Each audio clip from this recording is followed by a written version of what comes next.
Welcome to Indira Gandhi National Open University. Today's topic is Education for Sustainable Development and Values for Sustainable Development. This topic is part of the course BEDS 001. Myself Dr. G. Uma, faculty in the School of Gender and Development Studies, Indira Gandhi National Open University, New Delhi. Welcome to this session. How can we attain sustainable development? You need to look at the Agenda 21. It has considered education as an effective means of attaining sustainable development, and that the UN has United Nations has declared 2005 to 14 as a decade for education and sustainable development. It has also been said that children not only will inherit the responsibility of looking after the earth, but in many developing countries they compromise nearly half the population, that is mentioned in chapter 25, Agenda 21. Hence, education is the means to address the concerns of children as well as to prepare them to be the architects of sustainable development. This was stated by Bosch in the year 2008. So, thus education for sustainable development is also needed by the youth. I will read excerpts from preamble Agenda 21. Humanity stands at a defining moment in history. We are confronted with the perpetuation of disparities between and within a nation, a worsening of poverty, hunger, ill health and illiteracy, and the continuing deterioration of the ecosystems on which we depend for our well-being. However, integration of environment and development concerns and greater attention to them will lead to a fulfillment of basic needs, improved living standards for all, better protected and managed ecosystems, and a safer, more prosperous future. No nation can achieve this on its own, but together we can in a global partnership for sustainable development. This was excerpt from preamble Agenda 21. Again I will repeat, humanity stands at a defining moment in history. We are confronted with the perpetuation of disparities between and within nations, a worsening of poverty, hunger, ill health and illiteracy, and the continuing deterioration of the ecosystems on which we depend for our well-being. However, integration of environment and development concerns and greater attention to them will lead to a fulfillment of basic needs, improved living standards for all, better protected and managed ecosystems, and a safer, more prosperous future.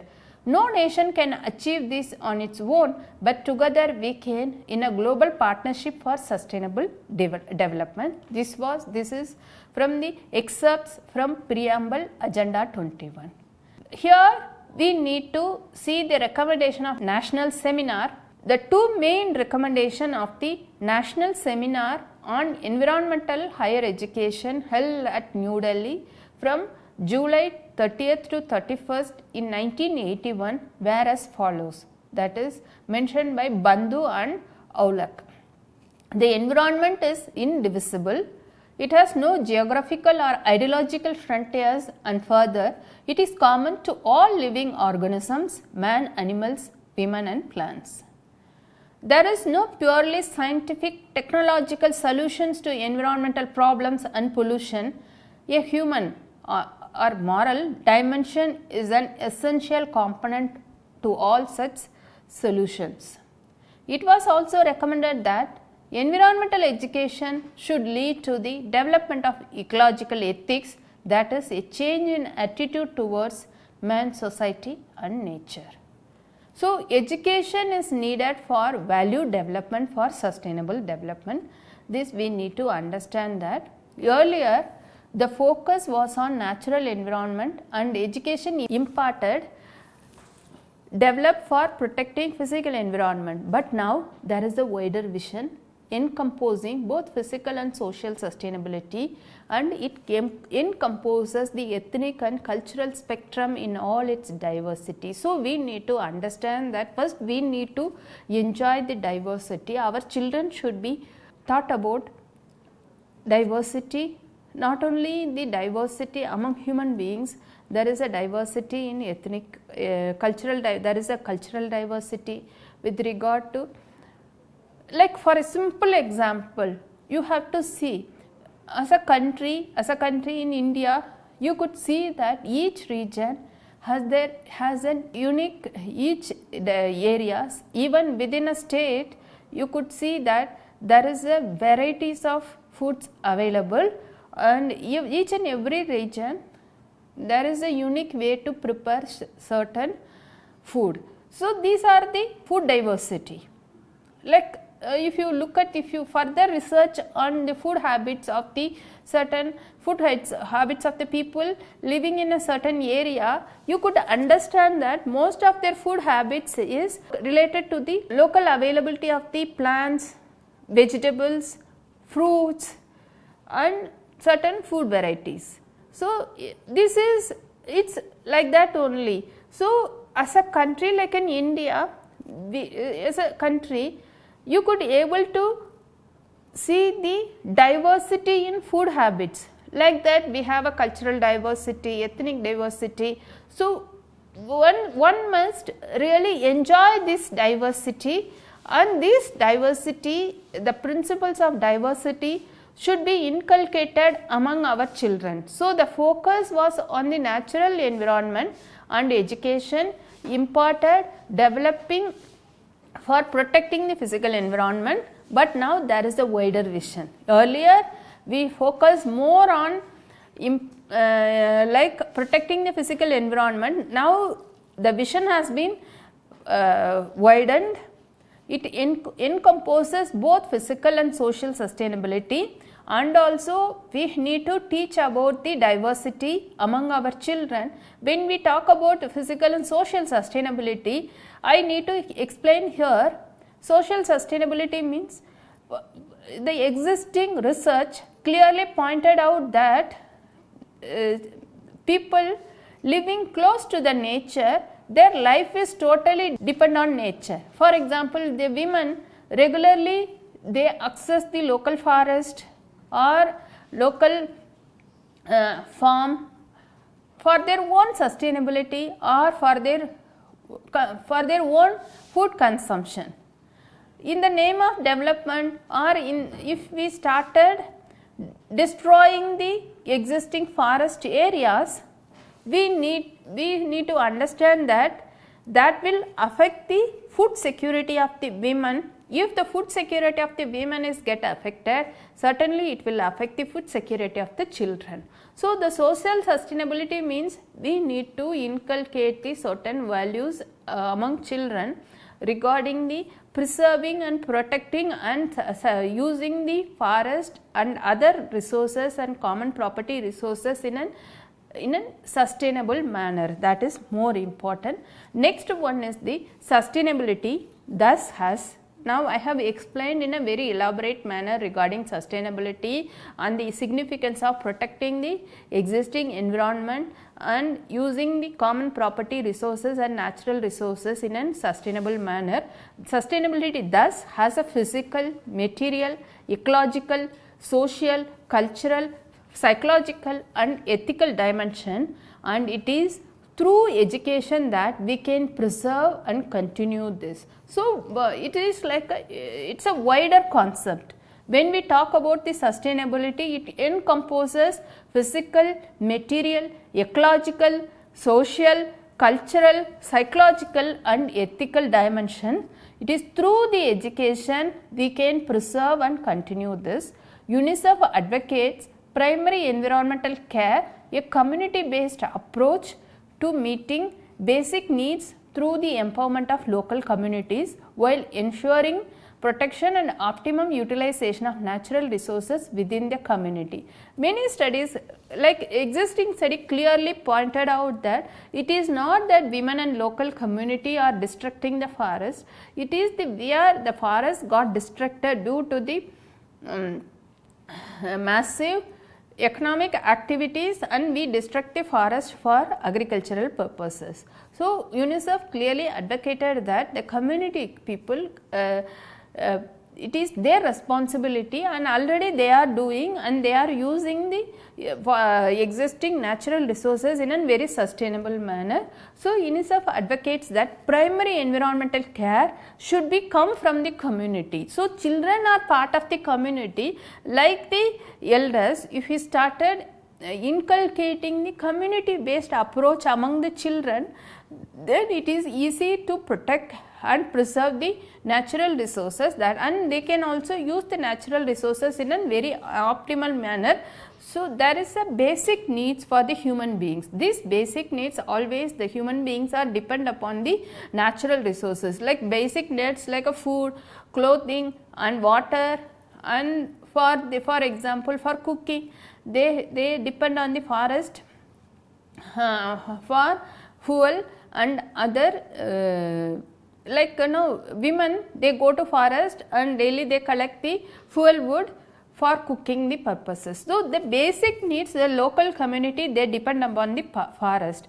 So, they know, the women and others, they knew how best they can use the natural resources in a sustainable manner. So, the UNICEF clearly advocates that primary environmental care should be come from the community people. So, a community based approach to meeting basic needs through the empowerment of local communities while ensuring the protection and optimal utilization of natural resources within the community. It has been further stated that environmental education should be promoted to encourage the active participation of women and children to enhance their life skills and adaptability and to enable them to attain sustainable livelihood. The Brundtland Commission report published in the 1987 announced a strategy that would simultaneously offer development, eradication of poverty and also rescue Earth from its perilous path of degradation, that is the World Commission on Environment and Development 1987. Earlier, the environment movement had focused only on the nature and conservation of resources without referring to development, that is the poverty reduction. I will repeat, the Brundtland Commission in the year 1987 announced a strategy that would simultaneously offer development, eradication of poverty and also rescue Earth from its perilous path of degradation, that is the World Commission on Environment Development 1987 report. Earlier, the environment movement had focused only on the nature and conservation of resources without referring to development, that is the poverty reduction. The report of the Brundtland Commission led to the United Nations Conference on Environment and Development in Rio de Janeiro in the year 1992 called the Earth Summit. Development as well as the environment were emphasized in this summit. Therefore, the most sound approach to development lies in developing citizenry that understand and cares about management of environment, which one can operate in a highly participatory manner in a democratic community. Education for children needs to transcend the green notion of environment and encompass the natural as well as social components. The kind of environmental education requires children to be involved with the larger community of adults in the improvement and ongoing monitoring of their environment. This was stated by 1997 by the Hart. Again, I will repeat it. Education for children needs to transcend the green notion of environment and encompass the natural as well as social components. The kind of environmental education requires children to be involved with the larger community of adults in improvement and ongoing monitoring of their environment. Values for sustainable development. Here we need to say that the essential condition for sustainable development is the mindset that favors it. Merely possessing knowledge of the factors leading to sustainable development is not enough. More than cognitive needs, the affective needs, that is attitude is important, that is more important. We can give lots and lots of information regarding environment and sustainable to our children, that is the cognitive, that they can learn, and but the affective needs, the attitude is more important. So, we must understand that we need to bring certain changes in the attitude of the children towards environment and sustainable development. The three pillars of sustainable development and the Millennium Development Goals rest on values. Environment and sustainable development basically intends to develop values through education. Values around respect, like for example, what are the values we can inculcate among our children? Respect for others, including those of present and future generation, for differences and diversity, for the environment and for the resources of the planet we inhabit. Education enables us to understand ourselves and others and our links with the wider natural and social environment. Education and sustainable development aims at developing a sense of justice, responsibility, exploration and dialogue, and move us to adopt behaviors and practices which enable all to live a full life without being deprived. Development can be equitable, sustained only when people are empowered as decision makers. We need to develop a society that eliminates marginalization and allows broad-based participation of people in socio-political activities. Will a person opposing differences in views, culture and aspirations make decisions that lead to inclusive growth? We have to ask this question. Will a person opposing differences in views, culture and aspirations make decisions that lead to inclusive growth? No. Only those with an open mind and the ability to think critically can be expected to believe in an inclusive society. Hence, values like tolerance, open-mindedness, rationality and liking are important for eliminating various kinds of marginalization. Teachers are expected to help children in developing values for sustainable development, but values according to some schools of philosophy are eternal, while according to some others are not so. However, as stated by Cates, Paris and Leisenrowitz in the year 2005, although reinterpreted over time, issues like peace, freedom, development and environment remain prominent issues and aspirations. Hence, certain values like love, compassion, respect for others, open-mindedness, justice, peace, rationality, moderation and the like have withstood the test of time and are eternal in nature. Core important values that needs to be inculcated, that needs to be part of the children are peace, democracy, human rights and sustainable development. What are the important aspects related to peace? Means love, compassion, tolerance, caring for others and sharing. Whatever we have, we should share and enjoy our life, living interdependently, empathy towards others, spirituality and gratitude. With regard, these are the set of core values for peace, human rights, democracy and sustainable development and related values that support them. Learning to live together in peace and harmony, a UNESCO AP new source book for teachers education and tertiary level education includes the above mentioned, and I have mentioned the core values and also related values. With regard to human right, we need to talk about truth, respect for human dignity, accountability, acceptance, appreciation of diversity, freedom and responsibility, cooperation, integrity and honesty.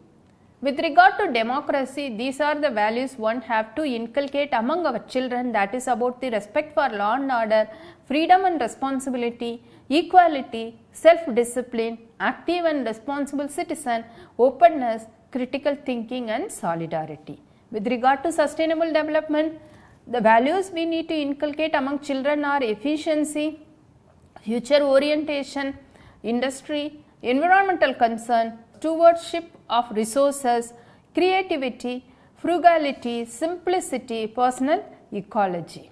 These are the values we need to inculcate among children. Thank you so much for listening patiently. Thank you.